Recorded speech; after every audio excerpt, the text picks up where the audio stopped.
Are you a farmer? Then this is for you. Meet the Farmers Virtual Summit taking place from the 25th to the 27th of August 2020. Available on your smartphone, tablet, or computer. Meet the Farmers is a virtual summit and business matchmaking agriculture event where farmers meet their suppliers and buyers. So this is how it works. During the summit, crucial matters affecting our agricultural sector will be discussed in partnership with GRZ and key stakeholders during the plenary and parallel sessions. During the business matchmaking, the event brings farmers from all over the country to meet their suppliers and buyers.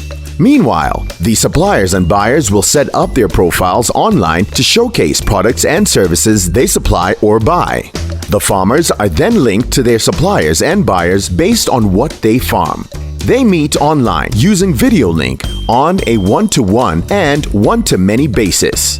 Register for free now to secure your place on www.meetthefarmerszm.org.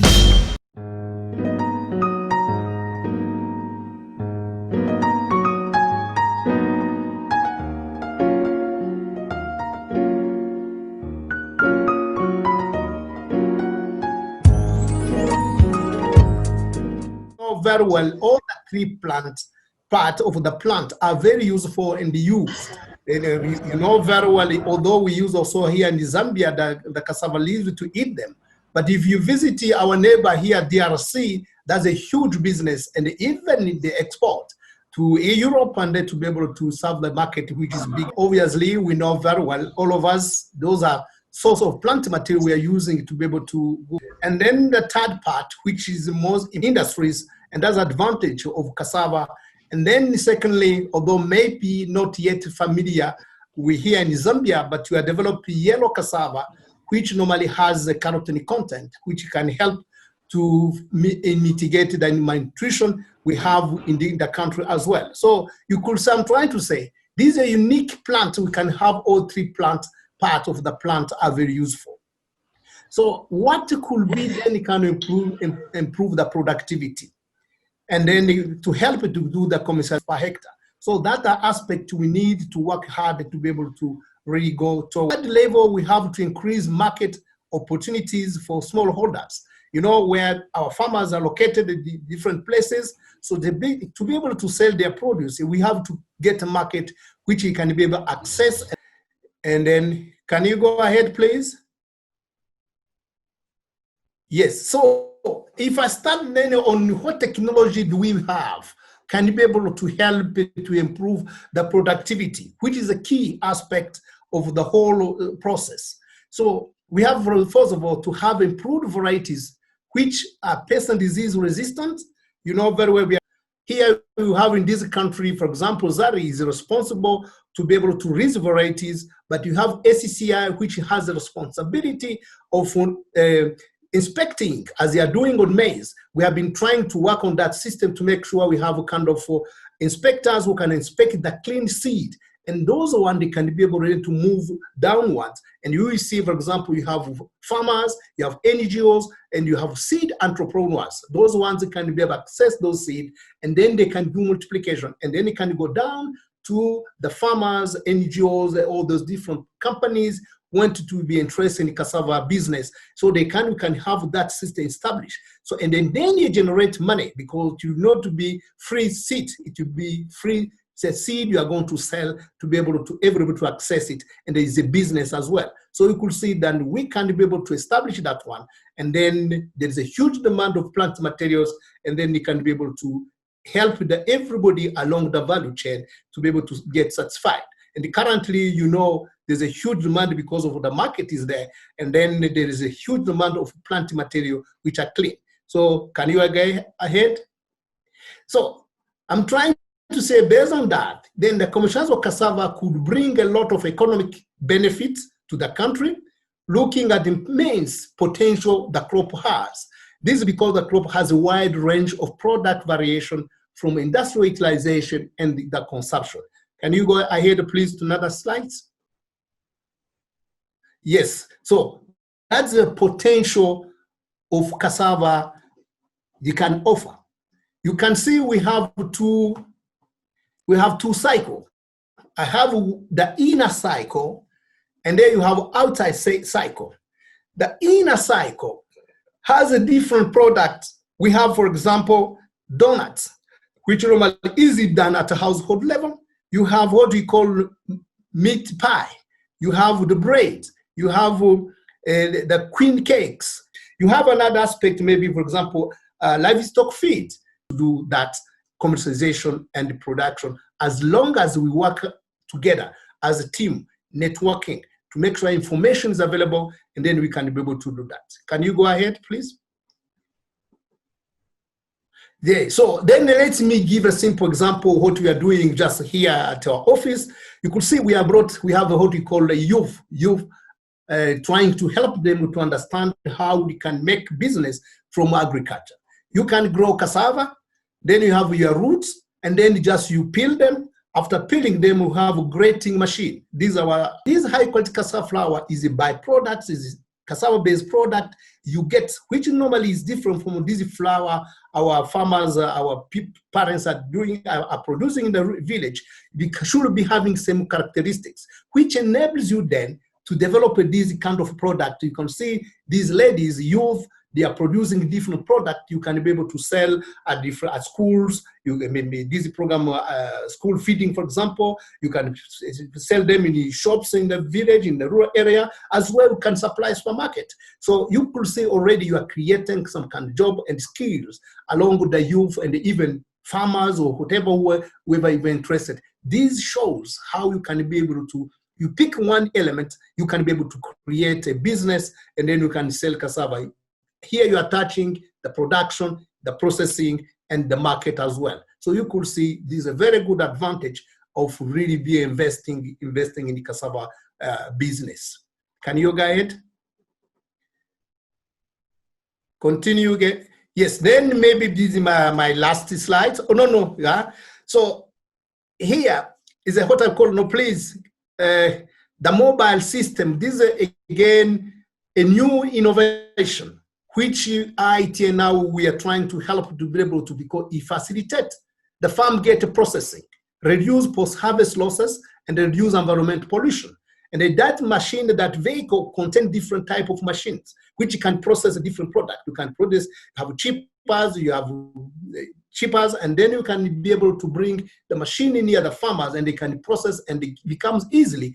And when you scale up these ones, it will help with the modernizing the processing technology in the rural areas and increase market access and enhance rural income in the village. So you could see we have different innovation and technologies which we can help us to increase productivity, and everybody involved, they can have the product, and you can supply, and you can process, and then you can help everybody along the value chain to make money. I think that where I'm stopping here.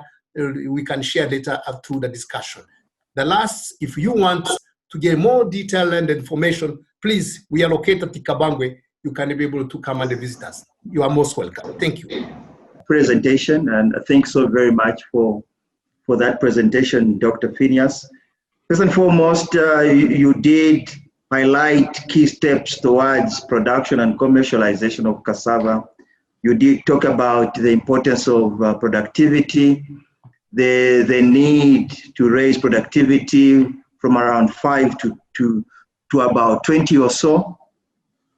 And also you mentioned the areas pertaining to efficiency of processing as being key, and also the involvement of our small scale farmers. You also touched on the importance of technologies and also innovations. You highlighted to us some of the improved varieties that are being introduced in the area of cassava production and commercialization, and also the need to mechanize, to move away from all the traditional way of cassava farming, but to the new ways of farming cassava and using ICT as well. You also touched on the need for accessing virus-free modern varieties, as earlier alluded to. And then finally, a very interesting subject, we saw that you brought to the fore the many outstreams or the offshoots from cassava in terms of value creation. And I like the way you presented the information where you talked about the inside and also the outside, the inner cycle and also the outer cycle. And in the inner cycle, you took us home and you gave us fine examples of how many offshoots of value addition products can come from cassava. For example, you gave us a list of confectionery products, the pies, the biscuits, the bread, and also mentioned vegetables as well. We can use the leaves from cassava for us to have the vegetables. Also, when you went on the outer cycle, you touched on the various streams. For example, the feed, livestock feed. You also mentioned ethanol, and the beauty with ethanol, where we are sitting now with the issue with the pandemic, the COVID-19. Certainly, ethanol is critical for us. From where then we obtain, we produce hand sanitizers. And I'm aware that as a country, we are importing more than 90% of ethanol. It's coming from outside the country, and we are seeing that stock is what is being used in part to produce hand sanitizers. So cassava is a game changer. Also starch, textiles, glue production, like you gave us an example in Malawi, and obviously production of paper. So cassava is one such raw material, very abundantly available in our country, particularly in the northern sector of our country. Dr. Phineas, thank you so very much for your fine presentation. And right now, we move further to the Zambia National Cassava Association. The chairperson, Mr. Brighton Mulonga, is a man who is passionate about cassava. He's been with this project for quite some years. He's been instrumental to push forward the agenda for cassava commercialization strategy, a paper with government under the Ministry of Agriculture, the Honorable Minister, Honorable Michael Katambo, and the PS Sungamayo, and their team put together the cassava. And that's a document then that is showing us a thought process over the medium to the long-term horizon.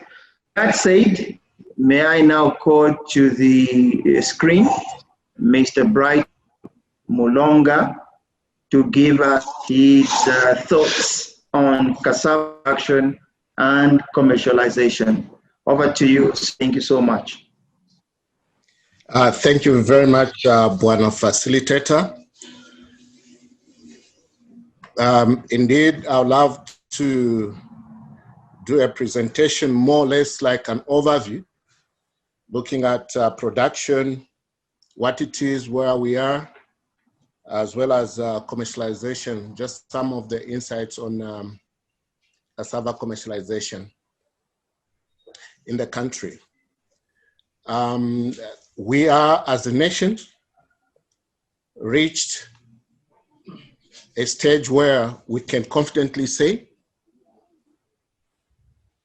we are at the point of commercializing cassava in this country.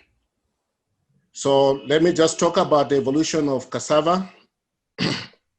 As we know that some years ago, from 1930 to 1963, cassava was basically used as a famine crop. And then, of course, we find that after independence, there was a policy that promoted maize, and we've seen that maize has taken up that space in terms of sources of energy and improved nutrition in this country. But again, because of the overshadowing, then we see that cassava crisis set in between 82 and 1990. But I'm also happy to say that we didn't sit idle. We started looking at cassava utilization in the country because there was so much cassava that was being produced in the country, but it was not being utilized. So 1991 to 2010 drove us to a point where we thought certain regulations should be put in place. And we started looking at ways and means of supporting the cassava subsector. Another point, please. And then we see between 2010 to date, we had managed to put the first national cassava strategy, which lasted for about 5 years. And this was basically for us to try and commercialize the cassava subsector. This strategy had about 5 to 6 objectives that we set to try and achieve in that period. Another slide. The evolution of cassava, we see from the charts that I've provided that maize has been moving more, that cassava production has been growing steadily over the years. Next slide, please.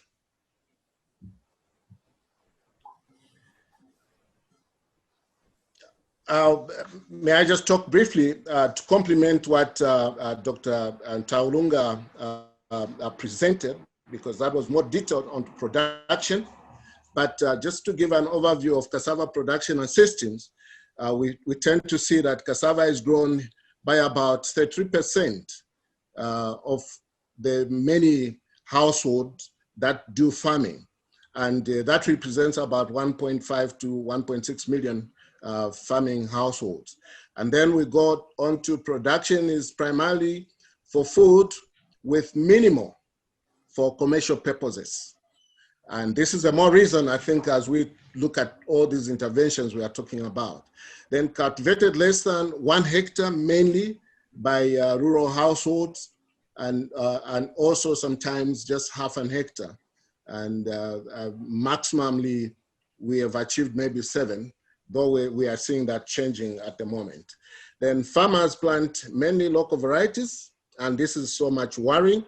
You can see the developments as talked about by Dr. Ntaulunga in seed development in terms of new varieties, but adaptation still remains a very, very critical issue for us. Then productivity per hectare is around 6 to 7 metric tons, as alluded to, and the efforts, of course, have been made in trying to improve on productivity. But just to zero in, when we really talk of productivity, farmer productivity on cassava, you really find that this is very, very key for us to achieve proper commercialization. And when we are looking at low productivity, actually farmers are trying to shield that poor productivity on their farms in the way they'll charge higher prices for cassava. The next one, I think I've been shielded, yeah. Then proportion land that have been planted in this country over a period of time. So I'd find that mainly Wapula, Muchinga, and northern provinces have been planting the largest hectareage for cassava. But over the years, you tend to see, when you look at this, the reduction in the area covered. And you tend to see that though northwestern and western provinces, which are part of the cassava growing regions, have been increasing steadily in terms of their cassava production, as you can see from the chart. And then you also have Central Province coming up, and Copperbelt Province. And then, of course, you have Eastern and Southern provinces also coming up. Currently in the Southern Province, basically, it could be one interesting area for cassava commercialization, because you see that the weather pattern has completely changed, and where farmers switch on with those big fields they have to cassava growing, it gives them a leverage because they traditionally don't consume cassava. So basically, you'd find that they may sell it out to the industry if we really looked at it positively. Yeah, next slide, please.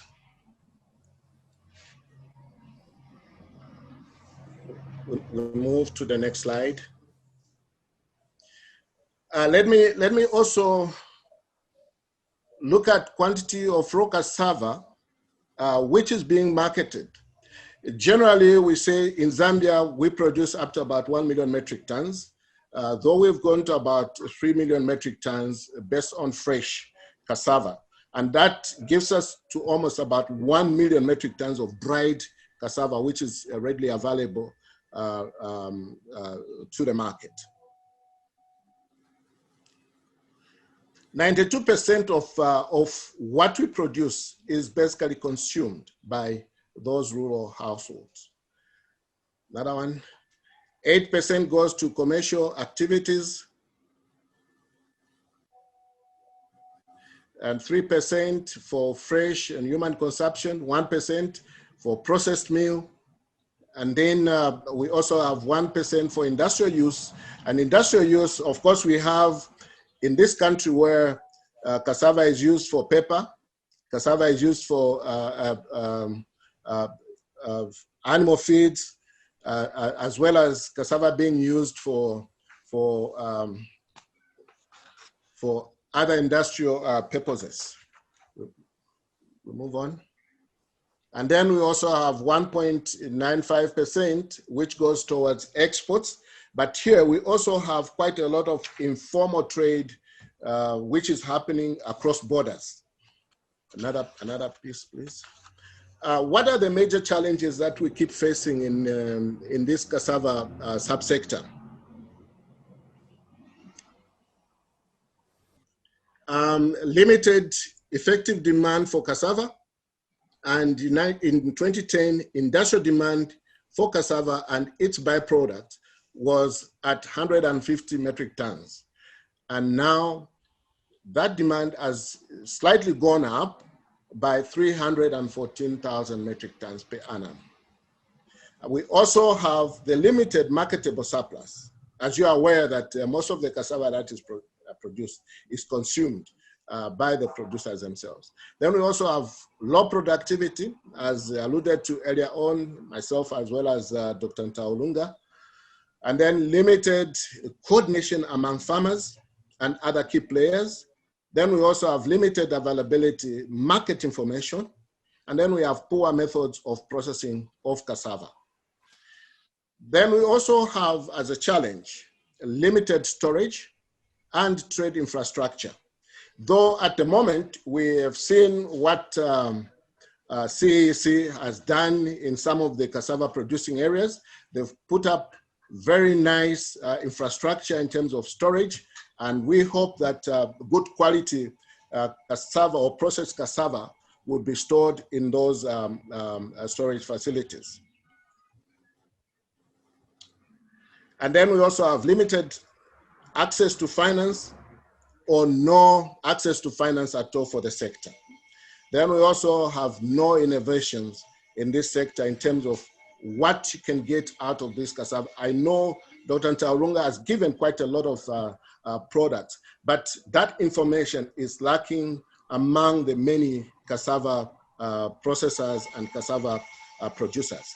Then lack of technical know-how. This is very, very critical. I can tell you that from the equipment point of view, we do have infrastructure, we do have workshops that can actually fabricate most of the cassava processing equipment, but all these are not being utilized.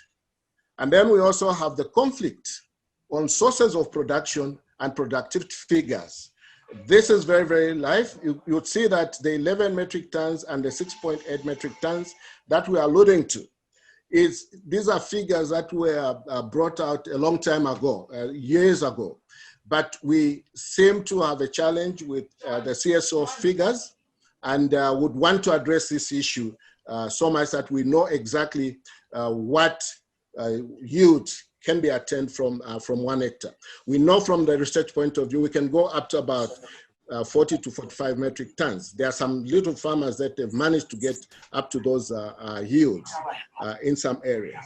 And then we also have high transportation cost as the challenge, and also no actual policy to deal with most cassava challenges that we are facing in the sector. And also the incentives for most cassava producers and cassava processors. At the moment, there are no incentives that would really encourage them to actually get onto cassava industrialization. That also, which will enhance commercialization. What we also have is non-availability of transporters. You know, most transporters would opt to transport maize and fertilizers, which puts most cassava dealers or traders at a very, very high disadvantage, because they'll have to pay a higher transport charge to land their cassava to these markets.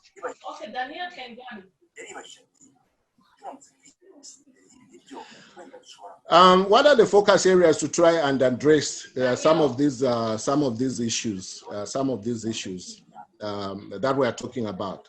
That is why the national strategy, which is going to help us address some of these issues, and I've tried to look at some focus areas within the strategy document. So objective number 1, we are saying improved market information flow, and then knowledge and management for enhanced decision making.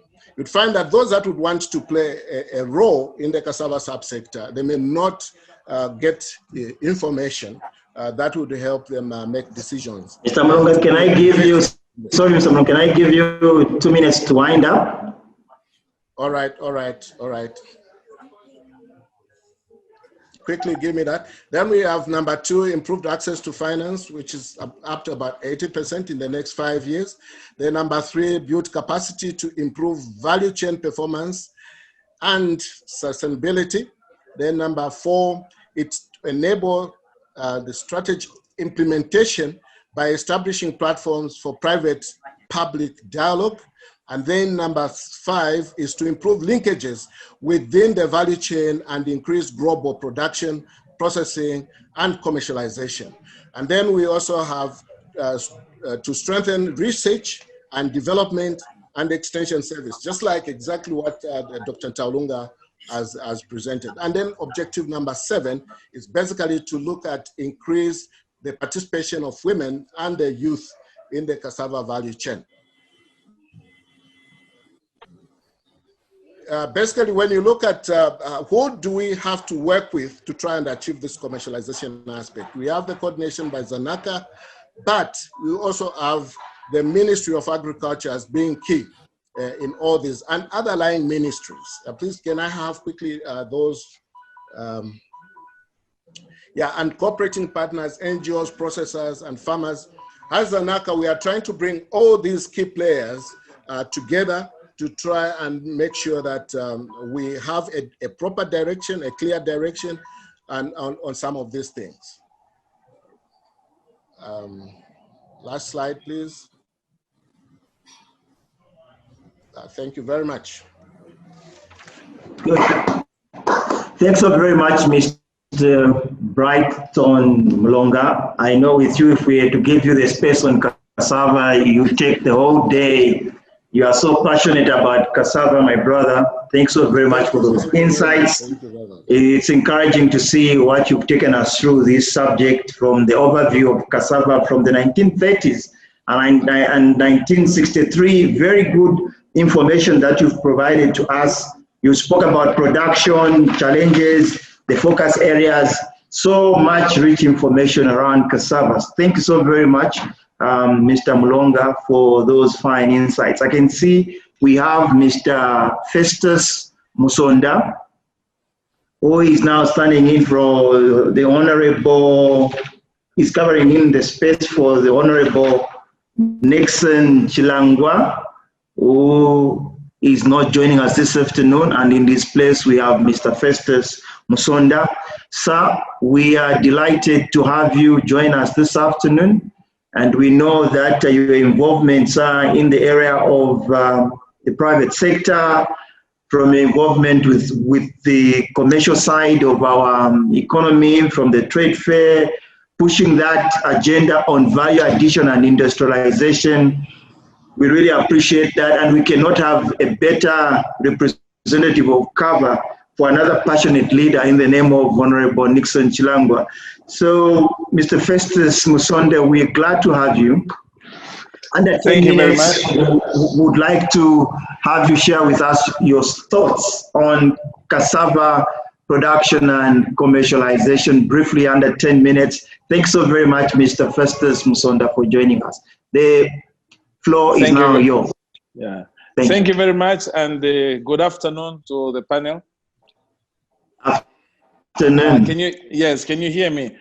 Basically, I think that in terms of where we are with the production and cassava, a lot has been outlined by the previous speakers.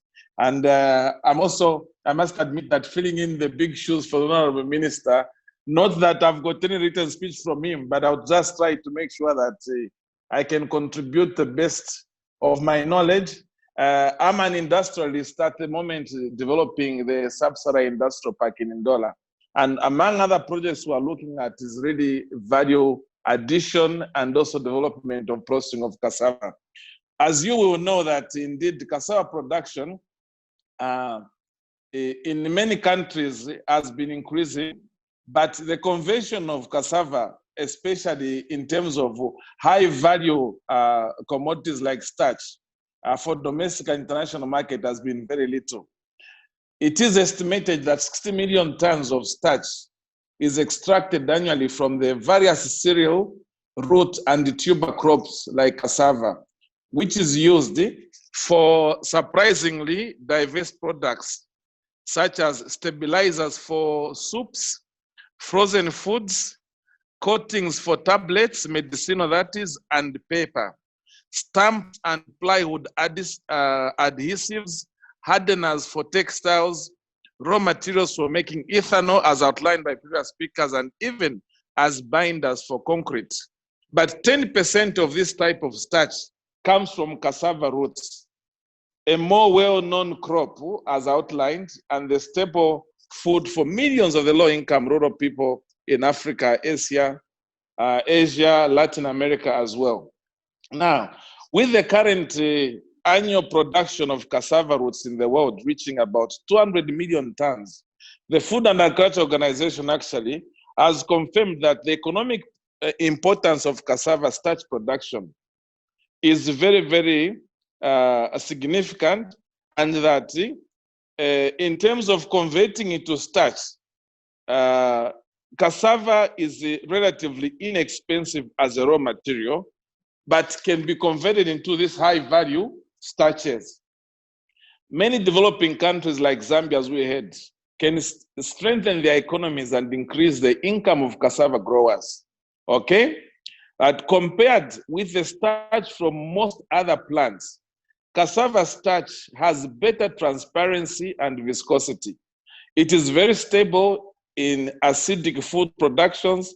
It also has good properties, and non-food products such as pharmaceuticals and the thermoplastic, biodegradable plastics can be produced out of the starch made from cassava.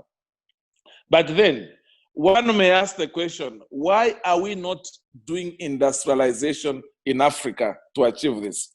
So cassava starch production is very competitive. As a crop, cassava has advantages in production, such as high yield per unit, let's say per hectare, when you consider the right varieties. And I know that the previous speakers have alluded to the fact that the challenges we're having is to look at the traditional varieties of fertilizer, but we need to improve those varieties.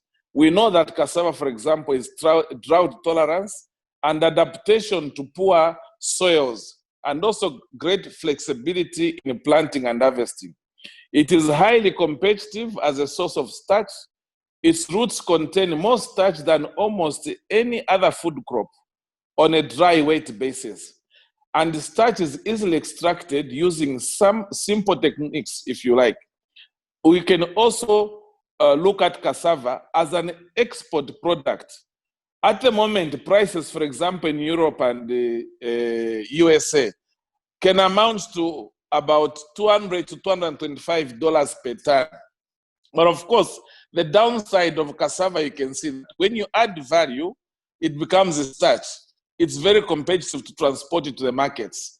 The challenge is also true that when cassava is in its raw form, whilst you can produce it cheaply in Luapula and where it's being produced at the moment, the logistic side of it is so expensive to transport the raw cassava to a milling plant or a starch facility making plant, because as a raw material, when you pay transport alone, you can wipe out your income as a farmer. Therefore, I would then like to submit that the Global Cassava Development Strategy recognizes the importance of processing fresh roots within a market-driven commodity chain to produce byproducts such as starch, as mentioned. However, although the global demand for cassava starch has increased over the past 25 years, it is only in Thailand that cassava has completed the conversion of staple foods to industrial processing products and raw materials. So you can see the potential we have. And we know that in the current areas where it is being processed, they are running out of land. So in Africa here, we still have a lot of land. We can still produce cassava competitively. Therefore, speaking from the industrial point of view, in Africa, with an annual output of more than 100 million tons of roots, there is almost no starch extraction industry except in Nigeria and South Africa, as you can imagine. And in most countries in tropical Africa, cassava root is a basic staple food, an important reserve for crop failures, maybe as a result of a drought or poor rains, an increasingly economic crop for the urban market. There is no traditional or public research and development of this value-added production, because normally governments in Africa has not put in so much money. We need a lot of money funded by our own governments in Africa. Some of the research going on, we are basing it on other people from outside Africa coming to help us with handouts. But we have to put in our heads together to try to put in money. In addition, there is no traditional public, as I said, public development in value-added cassava starch production. And the private sector is reluctant to invest in research to improve cassava starch. Why? Because the processing technology lacks patenting. If someone comes up with an idea, you will find that the next person has also started. In Africa, the policy and legislation is not allowing people to patent what they come up with. So that is food for thought going forward. In countries where a certain amount of starch extraction activity is carried out, due to the inconvenient transport, as I said, logistic problem and insufficient power supply, and the lack of well-trained personnel, their cassava starch production efficiency is not high and therefore lacks global competitiveness. So take, for example, as we are looking at this cassava, all these tons we have are only a start. We should work at improving the varieties to get those which are very high yielding varieties and which can be processed into starch. If you look at Zambia, for example, and the Congo, most of the additives, the chemicals that go to processing copper from the raw material into cathode, most of these additives and chemicals, they have a high intake of starch.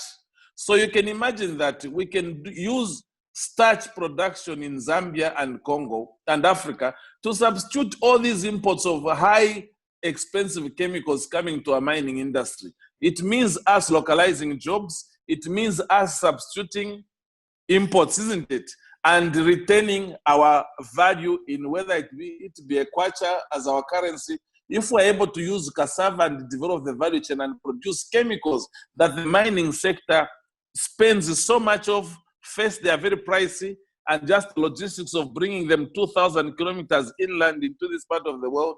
I believe that this is cassava should be nurtured, and we should encourage people to come and add value, maybe using some technologies, because we don't expect that maybe, I know there are some investors looking at setting up a starch plant, maybe in Luapula.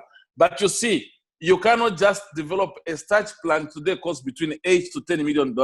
So you cannot just rely on the small scale producers. That's why you have had a few companies trying to set up some processing plants in Wapula are looking at maybe just on their own, developing farming in the tune of 10 to 20,000 hectares of land. But what we are saying is that nothing is lost apart from us using it as a staple food. I think industrialization is the key, and we can also add value. I think in a nutshell, speaking as an industrialist, I thought I won't be too competent to compete with the doctors who looked at the research and what you're doing on the ground, but simply to motivate you that in terms of industry, whatever you can produce, there's an ability that we can take it into starch, produce for export, and also for our mining sector going forward. And please take it from me, the people who use the starch in Europe, America, the land there is becoming high value destination for other developments. They are trying to find alternative places to extract the starch and also set up industries. So it's one way that we can help develop our countries. I think I'm within 10 minutes and I hope that is okay. Thanks so very much, Mr. Festus Musonda, an industrialist who is supporting the development of an industrial park in Ndola. You have touched on passionately on value addition. You have spoken very eloquently on the importance of industrialization, and knowing you as somebody who supported our commercial, trade and industrial part of our country, particularly your involvement in the trade fair activities in the PRAO, it speaks to what you are doing now, and seeing your passion on cassava in terms of not only consumption, but you're also talking about the need for export into other regions and many other streams that we can use cassava for our own local environment. To sum it up, value addition and industrialization, and we can do it. Thanks so very much, sir, for those fine insights. And I take it that our panelists have done a wonderful job. So we started with Dr. Phineas Ntaurunga, then Mr. Brighton Mulonga, and finally Mr. Phineas Musonda, who have given us very good insights on cassava production and commercialization. We are remaining with just about 14-15 minutes before we hand over to our host, Madam Mwansa Mary Moshota, who will check for any questions, clarifications from our audience who are joining us through this live streaming. And through our hosts that have come in from our audience, we'll see if we have any questions coming through. I should be able to see on the chat. We will be able to engage our distinguished panelists. Let me just raise a question to the first speaker, Mr. Dr. Phineas Ntaurunga. Based in Kavangwe, that should be Lusaka province, I would like to find out from you, Doctor, with the rate of research and development that you have done, comparing with what the industry is uptaking now to grow the cassava market locally in Zambia, what would be your comment on that? How are we faring on that platform? Are you seeing momentum being built and there is more work that you as the researcher are doing in our country to see to it that we deepen value addition and industrialization in our country pertaining to cassava? Where do you rate the momentum and the energy in that area at the moment? Okay, thank you. Nice question. First of all, I want to thank you, the colleague who presented, because they complemented what we are doing. Respond to your question, I would say we need more effort to be able to respond to demand, because there's a huge demand. I've seen, for example, currently there's a good coming out in Zambia compared to other countries I've been visiting, working in. So there is a really momentum of market coming out. You see this private sector coming to process cassava into ethanol. The cassava they are asking is huge. So we are behind in production. But then we have technology and innovation we can use. I think the challenge we have to do, I think I have to agree with Zanaka coordinator, Bryson. We need a lot of effort to sensitize the farmer to have knowledge of those new technology innovation existing, so that they can be able to link them to the market. Because many people don't know why there's a market, and they don't know the technology are found to be able to match them. That's the missing link, both to train the farmer, extension, how to adapt to those technologies. I think that's a big gap. And second, of course, to make sure we have a seed system working, because demand is so huge, we cannot respond now. So we need to do a development more effort in that. So how do we bring all stakeholders? We work together to make sure the information is available and everybody's looking to go into cassava business, they are aware about that. That's a key constraint to me, I'm saying. Otherwise, knowledge is there, facility and technology are there, but why are we not using that? I think maybe we don't share information, and information is not there, and so forth. And then how also the private sector can be really, really more engaged in going into cassava business. I think that's in short, briefly, that I can say that. There's a big gap in terms of to know where information. Thank you. Thanks so very much, Dr. Phineas Ntaurunga, for that response. Let me get to the chairperson for Zanaka, Mr. Brighton Mulonga. Mr. Mulonga, you spoke about the various offshoots from cassava, what we can do, how we can apply cassava in the various streams, but also you spoke about the long-term site. You took us through from 1930s to where we are and also where we are going. I'm aware that the government, with your support, sir, you have produced a fantastic document by the name of the Cassava Strategic Plan. So with that cassava plan, that is showing us the route, the channel, the road that we are taking the country going forward. And you sitting at the secretariat at Zanaka and listening to what Dr. Phineas has highlighted in terms of the gaps and what the earlier speaker spoke about, Mr. Phineas Musonda. So with you seeing it from the secretariat, from the Association of Cassava Producers in Zambia, where is the gap and what do we need now to do to push forward this agenda of value addition and industrialization for cassava?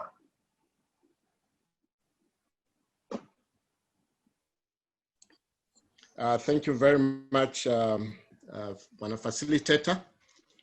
What it is that the document that we have prepared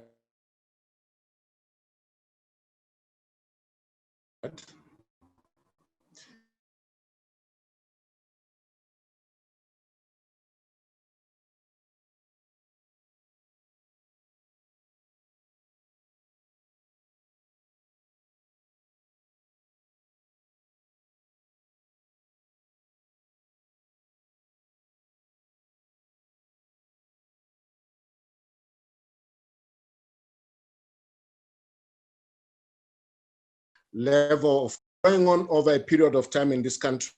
So how are we going to handle that? And then also, when you look at the industrialists that, that are there and there would be entrance into the industrial space, you'd find that we have more or less like enshrined where they can begin from in terms of information that we have provided as a guide. But it's also good for me to say that we need first and foremost to address issues of productivity and production. Why do I say so? some of the industries that we already have, which can easily tune into cassava utilization. What they're lacking is basically the technical know-how. Take, for example, the feed sector that I've worked with for quite some time. You'd find that our colleagues who are dealing with nutrition, they are a bit scared to work with cassava because of the cyanide, which is in which you find in cassava. But I can also tell you that how do we tackle that issue of cyanide in this country?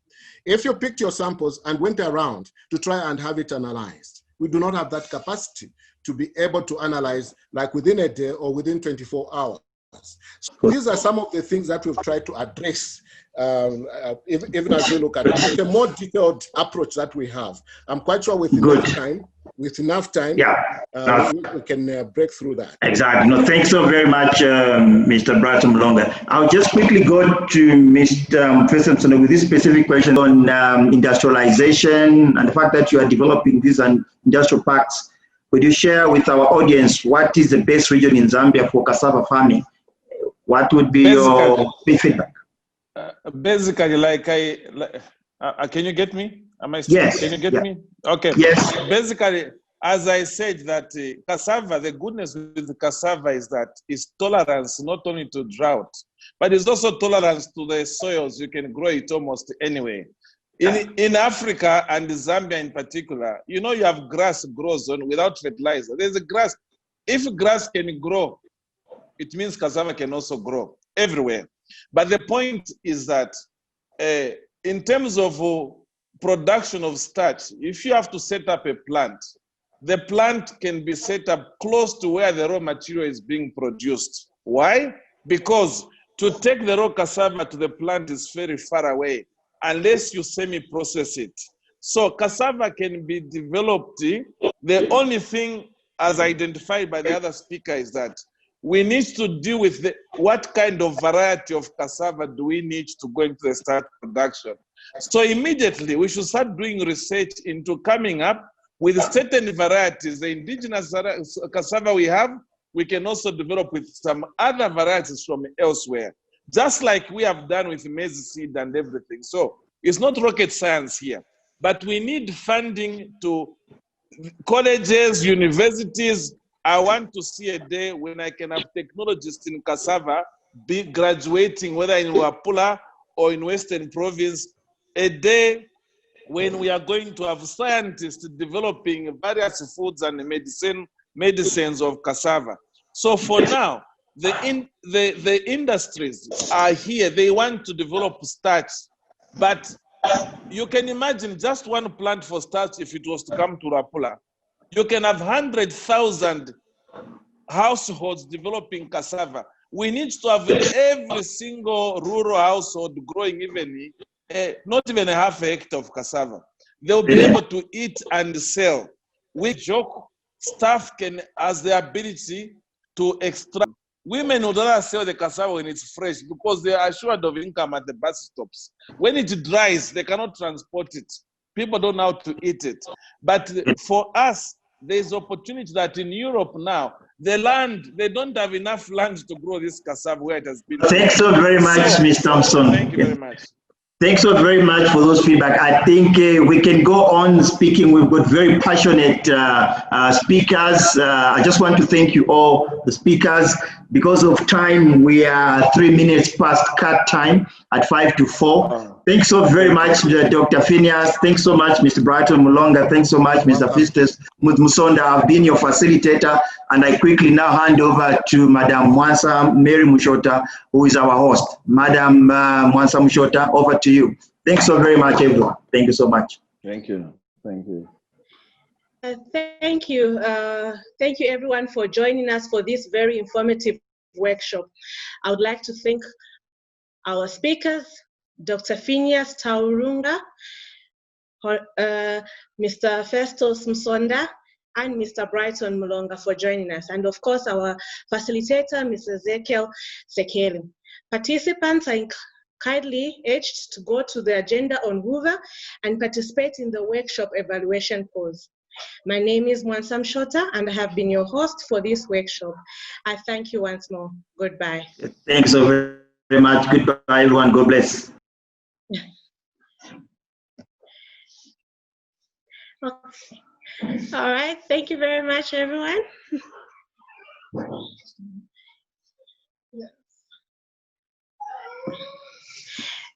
Please, can you close YouTube? I don't know what you did. But I've closed this side. I'm done by remaining. Can I close? Yes.